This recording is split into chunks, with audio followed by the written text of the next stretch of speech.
Nah, kita sudah dibuka dengan flight path yang cukup menarik, cukup fair banget menurut gua untuk kali ini bahkan. Betul banget, membelah hampir 50% bagian kiri dan kanan dari map. Ini memudahkan para player yang ingin langsung drop down ke arah tempat yang mereka inginkan. Mungkin tetap membutuhkan vehicle untuk rotasi di zona-zona berikutnya, tapi kali ini sangat-sangat memudahkan bagi mereka. Bahkan si Sunday Vibes masih ada nih.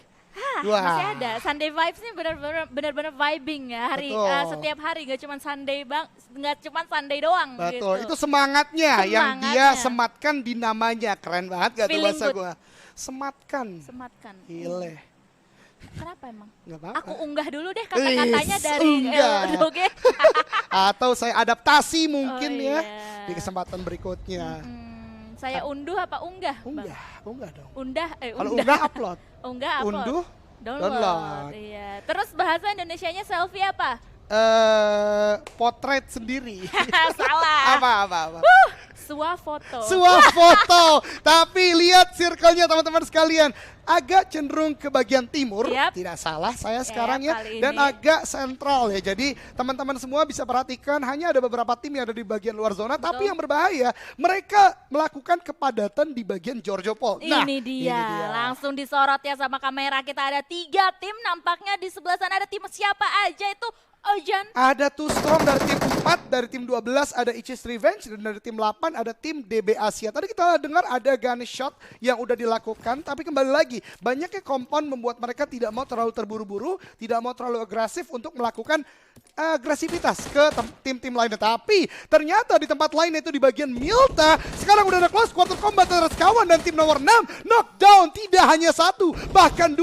Dari sistem yang baik, backup yang sangat cepat menjadikan 2 player dari tim For Easy Revenge harus langsung tertunduk lesu di bagian compound Milta ini. Oh my god, ini compound Milta berdarah banget ya untuk sekarang. Tim Sekawan akan melakukan riset pastinya. Dengan begitu mereka mempunyai momentum nih, momentum untuk bisa menguasai daerah ini, seluruh compound dan juga seluruh lootingannya. Namun di atas sana harus hati-hati, masih ada 1 player yang nyangkut. Betul sekali, tapi ini ya yang selalu menjadi pembahasan para tim yang ingin menuju ke arah skena kompetisi. Karena turun dari parasut itu penting sekali untuk dimaksimalkan. Iya. Menurut hemat gua, dari For Easy Revenge ini mungkin agak telat untuk turun ke dalam Milta Factory ini. Karena lebih cepat Sekawan, akhirnya mereka lebih cepat setup, lebih cepat dapat senjata. Dan bahkan 2 player dari For Easy Revenge udah harus langsung dipulangkan ke lobby. 1 mungkin ya masih bleeding out dan coba untuk diselamatkan sepertinya. Dan mau diselamatkan pun juga pastinya udah terdengar ya vehicle yang dikendarai oleh tim dari Sekawan ini, terdengar dari peluru-pelurunya juga. Namun kita bakalan lihat aja di atas, langsung aja di spray ketawa 1 player dari tim For Easy dan langsung dipulangkan ke arah lobby. Tinggal menyisakan the last man standing. Penggunaan barrel untuk close quarter combat benar-benar kuat. Dan dari For Easy Revenge sepertinya lebih memilih untuk retreat dengan vehicle yang dimilikinya. 1 orang memang cukup kesulitan untuk menghadapi 1 full team dari tim Sekawan Palaka. Yap, tim Sekawan Palaka pagi-pagi sudah mengantongi 3 kill. Lumayan, bukan lumayan lagi ya, udah cukup banyak banget ya tanpa kehilangan 1 player pun di sini. Walaupun mereka tadi udah sempat ada beberapa yang menerima damage gitu kan, tapi nggak apa-apa, mereka bisa reset kembali lagi. Sementara kita bakalan melihat pergerakan dari tim nomor DB Asia kali ini memberikan spraynya ke depan sana ke tim Too Strong, tapi tim Too Strong terlalu kuat. Nah, too strong is just too strong. Iya. Backfire yang diberikan ke arah Hope, yang tadi mungkin hampir bisa mendapatkan 1 atau 2 knockdown, bisa dimaksimalkan oleh Too Strong dan akhirnya masih sempat untuk melakukan rotasi ke tempat lain. Nah, teman-teman semua bisa diperhatikan tim nomor 9 yaitu Eagle 365 tidak bisa untuk hadir untuk game pertama ya. Yep. Kita tunggu di game-game berikutnya karena memang ada scrim PMPL yang sedang berlangsung. Yang sedang berlangsung dan pastinya mereka juga bisa memanfaatkan momen-momen tersebut tersebut ya, momen-momen ini. Tapi kita bakalan masih terus fokus aja di Erangel pertama ini, tempatnya mereka berkenalan dengan tim-tim yang keseluruhan 16 tim yang ada di sini. Betul banget, mereka harus kembali lagi memetakan selepas ini, terutama bagian Giorgio Paul ya, karena Iya. kita lihat 3 tim loh yang ada di sini saat ini. Dan lihat dari player Ichis ada satu orang yaitu Johnny yang berada di bagian atas apartemen, sedangkan dari tim DB Asia menurut gue udah cukup komit untuk swarming in atau masuk ke dalam apartemen tersebut. Kalau di push ini bahaya banget, Johnny sendirian aja di sana. Johnny kayak nama mobil gue loh. Wih, Gue namain Johnny. mobilnya namanya Johnny. Iya, jadi Wow. saya suka melihat pertandingan yang ada di Indonesia ini. Contohnya ya ini pertandingan yang sangat seru, yaitu di PUBG Mobile Training League, yang dimana ada seorang gendot sudah melemparkan spraynya ke seberang sana, tapi dia harus berlari ke arah yang sebaliknya untuk menutup lagi, untuk mencari lagi angle yang lebih baik. Dalam kasus yang sama, sebagaimana Giorgio Paul tadi dengan compound yang banyak, Yasnaya pun sama dengan hal compoundnya. Oleh karenanya agak cukup berbahaya ketika mereka melakukan spray kemudian commit. Dan tapi kita balik lagi ke Giorgio Paul, ini yang gue bahas. One way in, one way out. Nate dilemparkan ke bawah, masih bisa ditahan oleh Johnny sejauh ini, tapi baru satu knockdown menandakan seperti ya dari tim DB Asia ini akan cukup komit menuju ke arah atas, sedang Johnny pun hanya mempunyai shotgun. Tapi lihat temennya udah melakukan sebuah backup, udah melakukan sebuah setting up position di apartemen lainnya. Kalau terlalu terburu-buru dari DB Asia, ini justru bisa menjadi hasil yang lain. Dan what a play dari seorang Johnny. Dia masuk ke belakang tapi terlihat sangat-sangat sayang, dan ternyata Wens di sini belum bisa melakukan backup yang cukup cepat karena senjata yang dimiliki ternyata hanya M16 Burst. Emo ternyata tidak cukup cepat untuk membantu temannya si Johnny tadi. Iya, tapi cerdik juga ya yang dilakukan oleh tim DB Asia tadi. Mereka nggak semena-mena kayak ngelihat atau ngecek dalam satu arah aja gitu. Mereka benar-benar bisa ngecek ke arah Johnny berada tadi. Oh my god, Johnny dengan shotgunnya tadi harus meninggoy duluan. Betul. Sementara dari rekannya dari tim Ichis kali ini tersisa 2 player aja sudah terlihat dengan sangat jelas di rooftop kali ini. Tapi satu player yaitu Waze masih belum bisa untuk mendobrak pertahanan atau mendobrak pertahanan dari tim DB Asia. Betul banget, tapi DB Asia sepertinya akan terus melakukan agresivitas. Sudah ada di bagian tangga. Ichis sepertinya sedang melakukan bandage healing saja. Belum terlalu cepat untuk melakukan healing. Masih ada Prefire dibangun oleh Pipeo dan juga kawan-kawan, maju ke arah atas, ditembakin ke arah depan, menggunakan barrel, tapi ternyata belum mendapatkan knockdown. Belum ada backfire yang terjadi juga, masih dicari-cari di bagian tangga. Belum knockdown, tapi lihat mengganti ke arah DBS, hampir knockdown, tapi VSS jarak sedekat itu. What a play dari Ichis, bahkan langsung confirm menjadi kill dengan nade-nya. Masih terjadi sebuah backfire terjadi, dan itu dia knockdown. Satu player lagi dari Ichis di bagian atas, dikejar saja dan rata. Ichis menjadi tim pertama yang dipulangkan ke lobby. Tim Ichis Revenge harus menghadapi gempuran yang dibikin oleh tim DB Asia tadi. Oh my god, walaupun tadi sebenarnya ada beberapa momen di mana sebenarnya Ichis bisa membalikkan keadaan gitu kan. Tim DB Asia harusnya tadi agak blunder sedikit, cuman somehow tim DB Asia bisa mengambil momentum di mana tadi satu player dari tim Ichis itu angle-nya ke arah dalam kamar. Nah itu ke arah dia, dalam ruangan. karena fokus kepada satu player yang udah dalam ruangan, ternyata melupakan masih ada player-player lain dari DB Asia yang maju dari bagian tangga. Masih di luar zona, tapi zona pertama masih bisa ditahan dari DPS-nya, belum terlalu sakit. Dari DB Asia tentu masih bisa membangun rotasi ke zona-zona berikutnya. Kita beralih ke arah bawah school kali ini ya. Sudah ada pertemuan antara tim Loren dan juga Too Strong kali ini. Satu player dari tim Too Strong bakalan harus menggunakan healing promnya terlebih dahulu untuk bisa menyelamatkan dirinya, dan juga nampaknya rekannya juga akan langsung melakukan penjemputan, dan Bex pun juga sudah kehilangan visionnya ke arah tim Too Strong. Betul sekali, dan dari tim Lauren gue suka banget setup yang dibangun dia di bagian atas school. Tempat yang menjadi checkpoint cukup baik dan sepertinya akan memutuskan rotasi berikutnya karena masih cukup open juga. Setup, regroup dengan teman-temannya. 3 vehicle digunakan kali ini, maka akan cukup kuat untuk di mid sampai late game. Setidaknya selain transportation device mereka punya forting ya, kalau nanti dibutuhkan. Betul sekali, dan langsung aja mereka melakukan rotasi untuk bisa menuju ke arah atau ke daerah-daerah compound selanjutnya yang ingin mereka tumpangi untuk sejauh ini. Di menit ke 10 kita. Betul banget, dan sebagaimana yang kita prediksi Dona di hari kemarin semifinal ternyata player semakin taktis, Betul. semakin objektif gameplaynya, mereka semakin mengerti mereka butuh posisi, mereka butuh tempat untuk berdiam diri dulu. Tapi lihat teman-teman Kembali semua, ketemu tim lagi. Lauren kembali lagi bertemu dengan tim Too Strong. Close quarter combat tidak akan terhindarkan kali ini. Low sudah ada di bagian depan, tapi ternyata kita berpindah terlebih dahulu ke tim nomor 7. Ternyata belum ada gunfire, tapi lihat ternyata Too Strong udah cepat juga untuk memposisikan diri mereka turun ke bagian lower ground. Dan mereka ya bakalan langsung aja mungkin mencari posisi yang lebih enak lagi. Sementara tim Lau atau tim Lauren nomor 5 kita kali ini bakalan masih memberikan pressure ke arah tim Too Strong di bawah sana.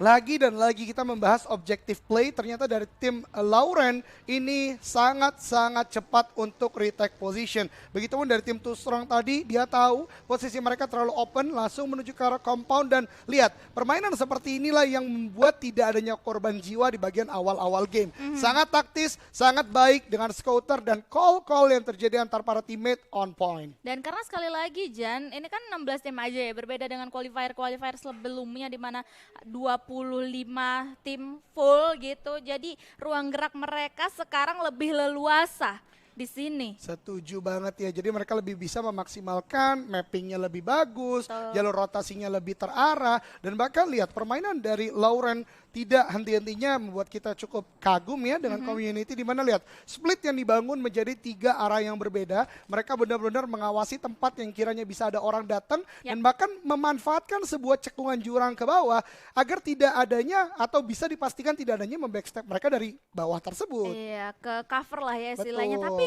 sepertinya Bex harus terkena beberapa damage tadi, entah dari mana. Terdengar satu tap peluru keluar, tapi kita nggak kelihatan ya kameranya. Dari kamera kita juga itu tim mana, namun sepertinya sejauh ini Bex pun juga masih bisa untuk mengontrol dirinya sendiri. Sementara itu tim 3 over Bear S juga bakalan mau mengisi bawah farm untuk bisa melihat juga di sebelah kanannya nampaknya juga terdapat tim The Vixers Nurse. Betul sekali. Beberapa tim sekarang udah mendapatkan tempatnya masing-masing, farm, kompon sekitarnya. Tapi di kill feed kita lihat dari tim Rimo ternyata mendapatkan 1 kill ke arah tim KRS Esport. Kita belum mengetahui di manakah gunfire tersebut terjadi. Tapi kita berpindah lagi dan lagi di sekitaran farm area. Ada tim DPG, ada tim Silo NVL, dan bahkan beberapa tim tadi sebagaimana Fixers dan juga tim-tim lainnya udah mulai dapat compound masing-masing. Zona kedua masih cukup mungkin untuk para tim mendapatkan compound, tapi yang menarik adalah saat reduksi ke zona ketiga, apalagi keempat dan selanjutnya, apakah yang terjadi di game kali ini? Degradasi pemain pastinya yang sungguh masif. Betul. Lihat, itu dia ya circle selanjutnya, dan kalian masih bisa melihat posisi dari masing-masing tim secara keseluruhan ada di mana. Seperti dari tim positif itu sepertinya bakalan maju menuju ke dalam circle dari arah timur, dan sementara itu dari timur circle sendiri Ojan sudah terjadi penumpukan yang cukup besar juga. Tidak hanya penumpukan, ternyata terjadi fight yang terjadi di bagian pinggir lautan. Sekawan lagi dan lagi menunjukkan kapabilitas mereka dalam agresivitas, mendapatkan 2 kill berikutnya dari tim yang sedang menempati tempat ini, itu dari tim nomor berapa tadi ya? Terlalu cepat, tapi ya bagus sekali push yang dilakukan, masih mencari-cari tim yang lain, dan sepertinya Fixers yang tadi ada di bagian farm udah menyadari. Di sini ada Overbear Ace sepertinya yang tadi ter-take down oleh tim Sekawan, masih mencari-cari di manakah the last man standing dari tim Overbear Ace yang tadi melakukan rotasi, dan dia menunggu, gak mau terlalu terburu-buru, bahkan menahan stepnya juga untuk menjaga pergerakan dari Sekawan. Mendengar step yang dilakukan oleh tim Sekawan kali ini, seorang Maxi harus berputar otaknya untuk bisa memanfaatkan situasi ini. Kalau misalnya dia bisa memanfaatkan dengan benar, clutch yang bakalan dibangun atau yang dihasilkan oleh Maxi sendiri itu bakalan mind blow menurut gue. Bener banget, mind blown, dan akan memberikan impact besar ya ke timnya. Karena ini masih ada 14 tim, menandakan belum dapat poin dari placement kalau finish di posisi ini. Fixers lagi dan lagi menunjukkan performa yang cukup baik dalam hal rotasi, udah melakukan split di sekitaran farm area, ada tapping ke arah depan, maksudnya tidak mendapatkan knockdown tapi lebih ke arah mengusir ke arah tim-tim yang nanti ada potensi menuju ke arah tempat dia. Tapping lagi dan lagi AKM, kalau kena headshot sih lumayan karena peluru 762 ya. Lumayan, ini lumayan banget. Dan apalagi yang lumayan tahu nggak, Jan? Apa tuh? Itu si satu player The Last Man Standing dari tim Overbear Ace, yaitu Max Z. Kalau misalnya si tim sekawan ini digangguin sama Fixers yang terjadi seperti ini, dia bisa banget untuk memanfaatkan momentumnya untuk mungkin kill steal. Setuju banget, karena itu juga yang kita lihat di beberapa match di qualifier hari-hari kemarin. Betul. Kan. Satu orang bukan berarti akhir dari perjalanan timnya, tapi bagaimana memaksimalkan momentum yang ada, tembak-menembak antar tim yang lain, dan datang sebagai scavenger atau third party mungkin banget untuk mendapatkan pundi-pundi poin bagi tim Overbear Ace. Dan mereka pun harus waspada juga ya, mau dari tim Fixers dan juga tim sekawan. Dua tim ini, sementara itu kita bakal melihat dari bibir circle, kali ini ada dua tim yang sekarang sedang berdekatan bahkan bersebelahan kali ini ya. Ada tim Zone Esports dan juga tim Positive Esports. Betul banget, kedua tim yang cukup kuat di bagian qualifier, dan sepertinya Positive Esports mendapatkan tempat yang sedianya dimiliki oleh Fixers, tapi zonanya udah tidak aman di sini. Fixers udah melihat pergerakan mereka, bahkan gue dengar ada beberapa ban yang udah dipecahkan, tapping ke arah depan, maksudnya mendapatkan sebuah knockdown, tapi ternyata tidak. Dan lihat, Fixers menunggu di bagian compound sangat baik. Rimo yang baru mau datang ke arah compound mereka dihajar satu persatu, bahkan ada sebuah knock end tadi. Di tempat lain, Positive Esports juga ternyata mendapatkan satu player dari tim Zone. Knockdown di sana, Manpui belum berhasil untuk di revive. Lucaf berusaha untuk mengamankan jalur mereka, justru memberikan posisi kali ini ke arah tim Rimo di rumah jamur depannya. Wah, ini benar-benar sih mereka ketiga tim ini harus bergerak maju ke dalam zona di pinggir di timur farm sendiri ya. Kali ini kalau misalnya mereka bergerak bergeraknya tidak terlalu terkalkulasi gitu dengan baik, mereka bisa di backstep dan juga bisa ditungguin dari depan. Seperti halnya ini tim Positif yang sudah bisa mengontrol area compound yang mereka duduki kali ini di pinggiran zona. Tapi kembali lagi, zona sebentar lagi akan mendorong ke arah zona kelima, dan kita ketahui bersama DPS-nya udah merupakan DPS yang tidak ingin ditahan oleh para player, dan ini menjadi genderang untuk para player melakukan rotasi. Positive Esports udah mulai men-setup vehicle-nya ke arah depan untuk menjadi forting smoke, sudah dikeluarkan untuk mengamankan jalur rotasi mereka cukup baik, dan sekawan lagi dan lagi akhirnya Maxi dari Overbear Ace juga akhirnya dipulangkan ke lobby. Yes, dengan begitu Overbear Ace berhasil pulang ke arah lobby di posisi ke-14. Betul sekali, belum mendapatkan poin sama sekali, namun pertandingan masih berlangsung. Positive Esports berhasil mendapatkan sebuah tiang listrik, tapi dari jauh lagi dan lagi Fixers mendapatkan positif yang Tidak positif. Ini nggak positif, maksudnya mendapatkan player-player positif e-sport dari tembakan yang udah ditempatkan daripadanya. Dan ini dia Lucaf dan kawan-kawan dari Zone Esports masih menjaga dengan cukup baik, tapi zona sebentar lagi akan menuju ke arah mereka, dan kalau zona kelima pindah agak bouncing, ini akan cukup sulit karena masih ada 13 tim yang berada di Erangel kali ini. Iya, dan di pinggir zona pun juga masih banyak banget, ada 4 tim yang akan bertarung untuk bisa mendapatkan posisi yang nyaman di dalam zona, sementara tim Zone Esports pun juga masih bakal menunggu apakah mereka bisa mendapatkan hasil yang positif atas tim positif di seberang sana. Betul, karena kita lihat ada beberapa pilihan senjata yang cukup menarik. Lucap dengan DP28-nya Rahmade menggunakan Kar98, tapi ternyata dari sekawan lagi dan lagi menunjukkan performa kapabilitas yang luar biasa atas gencaran mereka ke tim-tim lain. Knockdown ke tim-tim lainnya masih ada tembak-menembak di sekitaran zona, dan sebentar lagi menutup kita akan lihat zona kelima. Pasti akan terjadi bloodbath antara para tim-tim yang sekarang ada. Iya, ini mereka bakalan kelimpungan banget kalau misalnya bouncing zonanya ya kali ini, karena mereka udah harus nge-clearing area untuk bisa maju ke dalam zona. Dan juga mereka harus menahan DPS dari Blue Zone sendiri yang bakalan kita lihat sesaat lagi dalam 3, 2, 1. Wah. Lumayan, ini buat tim-tim yang di bagian timur, ini akan cukup kelimpungan ya. Mereka butuh untuk masuk, sedangkan massive rotation atau rotasi yang terjadi secara bersamaan dan besar, ini pasti akan menimbulkan banyak clash yang terjadi antara tim-tim tersebut. Iya, karena sekali lagi kalau misalnya kita lihat intip sedikit dari minimap, sepertinya atau nampaknya zona itu menuju ke arah barat daya ya. Betul dari banget. zona sebelumnya. Yes. Namun dari tim Fixers pun masih belum bisa meninggalkan angle ke arah Rimo Bima juga. Mereka mau memastikan nih, kalau misalnya mereka rotasi, mereka nggak di backstep.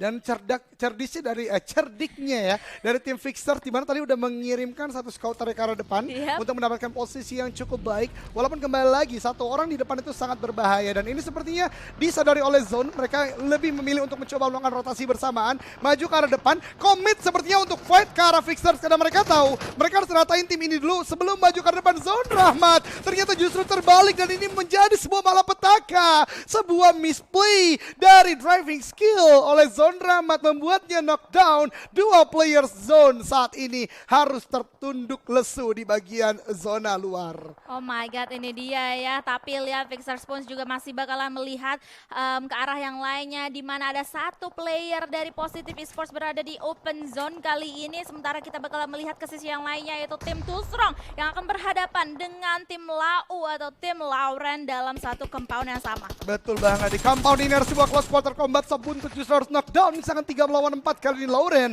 masih mempunyai posisi yang cukup baik di bagian lower ground dari tim nomor 4, yaitu tim Too Strong. Udah mempunyai beberapa high ground control, tapi kembali lagi belum mendapatkan posisi pasti dari tim Lauren. Mereka masih cukup kebingungan akankah harus masuk dalam zona atau tidak, dan sepertinya Kane masih bisa untuk melakukan revive untuk mereset keadaan. Tapi Lauren pun sekarang nggak boleh untuk cepat puas dari posisi mereka, karena zona juga akan mendorong menuju ke arah zona ke-6. Dan ini kayaknya bakalan menjadi malapetaka banget untuk tim The Fixers. Sementara mereka harus berpikir mau kemana. Mereka harus dijegat oleh tim Lau sendiri, yang dimana mereka pun atau tim Lau melihat satu player dari tim Rimo Bima yang bakalan langsung terluntang-lanting jalannya, mendapatkan damage dan berhasil ke-knock. Nampaknya harus langsung dipulangkan ke arah lobby, tapi harus tertutup angle-nya dengan batang pohon. Betul banget, Zui awareness-nya cukup baik untuk menyaksikan player-player lain yang ada di sekitarnya. Mau melakukan revive ke arah temannya, tapi sepertinya udah cukup sulit. Sedangkan di tempat lain Sekawan lagi dan lagi menunjukkan performa yang luar biasa, walaupun akhirnya di knockdown juga oleh tim lainnya. Masih dengan close quarter combat antara Too Strong dan juga tim Lauren di bagian compound ini. Mereka harus menyelesaikan perang ini secepat mungkin. Kurang dari 1 menit lagi mereka harus masuk dalam zona. DPS-nya udah sakit, teman-teman sekalian. Zona 6, sudah ada satu player tadi yang berhasil keluar dari tim Lau, tapi termakan oleh zona. Lihat posisinya bener-bener kayak cuman 1/4 doang masuk ke zonanya. Betul banget. Tapi luar biasa untuk tim Fixers ya, di mana mereka udah mendapatkan zona kali ini di bagian tengah, bahkan mempunyai awareness, mempunyai vision yang luas ke arah sekitarnya. Tapi lihat Silo NVL yang di hari-hari kemarin bermain dengan sangat luar biasa, kedatangan kontender yang sangat kuat, yaitu Sekawan Palaka yang sedari tadi kill demi kill mereka dapatkan. Yes, dari arah belakang mereka ya. Betul. Dari arah bibir pantai kali ini mereka. Tim Silo pun harus bakalan memiliki kemampuan yang cukup baik untuk bisa melawan tim Sekawan sendiri yang sekarang sudah melemparkan granatnya. Mendapatkan satu player yang knock dari tim Silo sendiri yang harus di-revive dengan segera. Betul banget, tapi sepertinya Sekawan pun cukup sulitan karena lihat ada 4EZ Revenge juga di sana yang memberikan gempuran ke arah tim Sekawan. Tidak hanya itu, bahkan ada pergerakan AJFC ID juga yang sudah mulai mendekat. Ini benar-benar bloodbath. Setelah Calm Before the Storm, sekarang badainya terjadi. Tembak-menembak terjadi di mana-mana, bahkan dari Sekawan masih berusaha untuk masuk dalam zona. Nate lagi dari Fixer ke arah KRS, dilemparkan meledak ke arah depan. Dan ini adalah target yang benar-benar jelas. Sekawan lagi dan lagi ada Cook Grenade dilemparkan ke arah depan. Ini kalau kena berbahaya sekali bagi Silo. Tidak hanya satu granat, meledak satu. Mitch knockdown. Tidak selesai di sana, granat demi granat keluar lagi, dan ternyata beberapa knockdown terjadi lagi. Bahkan Rick juga harus tertunduk lesu dengan granat oleh Raket. Oh my god, dan lihat Rocket pun bakalan langsung aja menuju ke depan dan langsung aja rata. Tim Silo terkena gempuran yang amat panas di sini. Betul banget, menjadi tim yang berada di tengah-tengah antara dua tim besar di sini, yaitu ada Sekawan dan juga dari tim AJFC ID. Akhirnya Silo harus dipulangkan ke lobby, tapi pertandingan belum usai, teman-teman sekalian. 4EZ Revenge masih memiliki posisi yang cukup baik dari bagian belakang, sementara di tempat lain itu FGID juga harus dipulangkan ke lobby. Beberapa playernya masuk ke dalam, dari 4EZ Revenge ditembakin saja oleh AJFC ID. Lagi dan lagi teori kita bisa terjadi tim yang sudah mendapatkan tempat enak di bagian dalam zona leluasa untuk melakukan spray ke arah player-player yang baru masuk. Apalagi zonanya kayak gini gitu Jan, kayak open field terus di pesisir pantai gitu kan. Tadi si Kenshin jalan tuh udah kayak nggak ada apa-apa lagi, bahkan dia nggak punya smoke lagi untuk menutup jalur jalan dia begitu. Betul banget untuk masuk dalam zona ya Dona ya, dan benar banget sepertinya para player juga udah mengamini itu. Mereka butuh utility throwable untuk diarahkan ke arah depan, Nate untuk melakukan sebuah gangguan ke arah tim lain, smoke untuk membuka jalan dia. Zone ternyata masih menyisakan Manpui, last man standing yang masih menunggu di bagian bibir zona. Jangan sampai mampu ya abis Jangan. ini. Jangan ya, harus bisa memaksimalkan gitu kan seorang Manpui. Manpui ya Manpui, bacanya ya, Manpui. jangan Manpui ya. Dan Iya, Manpui sepertinya menyadari posisi dia tidak terlalu baik, udah menanggalkan tasnya untuk tidak terdeteksi secara mudah oleh tim-tim lain. Fixers pun begitu melakukan sebuah split yang udah cukup kuat, di mana satu orang udah masuk dalam zona, meng-call ke arah teman-temannya untuk regroup. Ini permainan yang menurut gua luar biasa banget dari Fixers. Dan lihat mereka bisa memanfaatkan huru-hara yang terjadi di depan mereka kali ini. Bakalan langsung aja mungkin kita berbalik ke arah tim AJFC yang sekarang sedang mencari cara bagaimana mereka untuk bisa menuju ke dalam zona. Betul banget, AJFC sepertinya menyadari itu, sedangkan ternyata masih ada gencatan senjata juga dari DPG AW ke arah tim Fixer. Satu knockdown di depan sana, belum bisa mendapatkan confirm kill karena mereka pun masih butuh harus masuk dalam zona. Sekarang smoke dilemparkan, akan menjadi sebuah jalur mungkin, tapi mereka masih juga mengawasi. Di bagian kanan ada AJFC. Yes, AJFC dan juga Fixers kali ini yang bakalan langsung aja berhadapan spray dari seorang Miki. Seneng banget satu player dari AJFC bakalan langsung aja dikonfirm menjadi sebuah kill, tapi belum, masih ditunggu. Kita bakalan berpindah ke tim yang lainnya, yaitu tim DPG, tim nomor 7 yang akan melihat pergerakan dari tim The Fixers yang sekarang sedang menempati Little Shake atau Shake kecil yang cukup berbahaya kali ini. Smoke pun juga langsung aja dilontarkan oleh Geralt untuk bisa menutup angle shot dari arah lawannya. Betul banget, Fixers menahan dengan sangat baik. Nate demi Nate dilemparkan. Kali ini kita lihat 4 melawan 2, 4 versus 2 situation antara DPG dan Nate-nya. Connect dari Dextra, misalkan last man standing. Mereka sadar betul keadaan ini. Push ke arah depan, Najol tidak bisa membendung gerakan yang sangat cepat dan terarah.